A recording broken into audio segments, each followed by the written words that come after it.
धनुराशि 27 नवेम्बर 2025 किभଳି ରହିବ ଆସନ୍ତୁ ଜାଣିବା।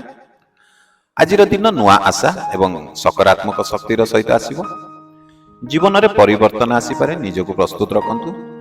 କାର୍ଯ୍ୟକ୍ଷେତ୍ରରେ ନୂଆ ସୁଯୋଗ ଆଜି ଆପଣଙ୍କୁ ମିଳିପାରେ। ପାରିବାରିକ ମଧ୍ୟରେ ଆଜି ଶାନ୍ତି ଏବଂ ସମ୍ମାନ ବଢ଼ିବ। ଧନ ପ୍ରଭାବ ଠିକ୍ ରହିଲେ ମଧ୍ୟ ଖର୍ଚ୍ଚ ମଧ୍ୟ ବଢ଼ିବ। ମନୋକାମନା ପୂର୍ଣ୍ଣ ପାଇଁ ଆଜି ଉତ୍ତମ ସମୟ। ସାଙ୍ଗମାନଙ୍କ ସହିତ ଆଜି ଆପଣଙ୍କର ଆନନ୍ଦମୟ ସମୟ କଟିବ। ଶତ୍ରୁମାନେ ଆଜି ଆପଣଙ୍କ ଆଗରେ ଦୁର୍ବଳ ହୋଇଯିବେ। ପ୍ରେମ ସମ୍ପର୍କରେ ଆଜି ଆପଣଙ୍କର ମିଠାପଣ ବଢ଼ିବ। ଛାତ୍ରଛାତ୍ରୀଙ୍କ ପାଇଁ ଆଜି ଧ୍ୟାନ ଟିକେ କମିପାରେ, ପାଠପଢ଼ାରେ ଟିକେ ମନ ଲଗାନ୍ତୁ। ଯାତ୍ରା ଯୋଜନା ସଫଳ ହେବାର ମଧ୍ୟ ଆଜି ଆପଣଙ୍କର ସମ୍ଭାବନା ରହିଛି।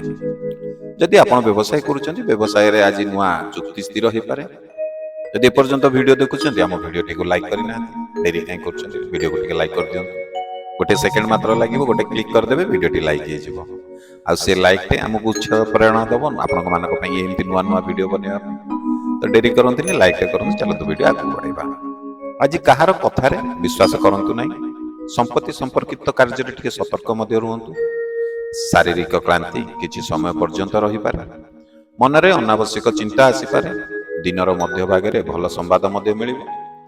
ସାମାଜିକ ସମ୍ପର୍କ ଆଜି ଆପଣଙ୍କର ଜୋରଦାର ରହିବ। ଆପଣଙ୍କର ମତାମତକୁ ଆଜି ସବୁଠାରେ ସ୍ୱୀକୃତି ମିଳିବ। ଆଜି ଆପଣଙ୍କ ପାଇଁ ଶୁଭ ସମୟ ହେଉଛି ସକାଳ 9:20ରୁ 10:45 ପର୍ଯ୍ୟନ୍ତ। ଶୁଭ ରଙ୍ଗ ଆଜି ଆପଣଙ୍କ ପାଇଁ ହେଉଛି ହଳଦିଆ ଏବଂ କେଶରୀ। ଯଦି ପ୍ରଥମ ଥର ଆପଣ ଆମ ଚ୍ୟାନେଲରେ ଭିଡ଼ିଓ ଦେଖୁଛନ୍ତି, ଆମ ଚ୍ୟାନେଲକୁ ସବସ୍କ୍ରାଇବ୍ କରିନାହାନ୍ତି, ଡେରି କାହିଁ କରୁଛନ୍ତି? ଚ୍ୟାନେଲକୁ ଟିକେ ସବସ୍କ୍ରାଇବ୍ କରିଦିଅନ୍ତୁ। ଆଉ ଯଦି ଫେସବୁକ୍ ପେଜରେ ଆମ ଭିଡ଼ିଓ ଦେଖୁଛନ୍ତି, ଆମ ପେଜକୁ ଫଲୋ କରିନାହାନ୍ତି, ତ ଡେରି ନ କରିକି ଆମ ପେଜକୁ ମଧ୍ୟ ଟିକେ ଫଲୋ କରନ୍ତୁ।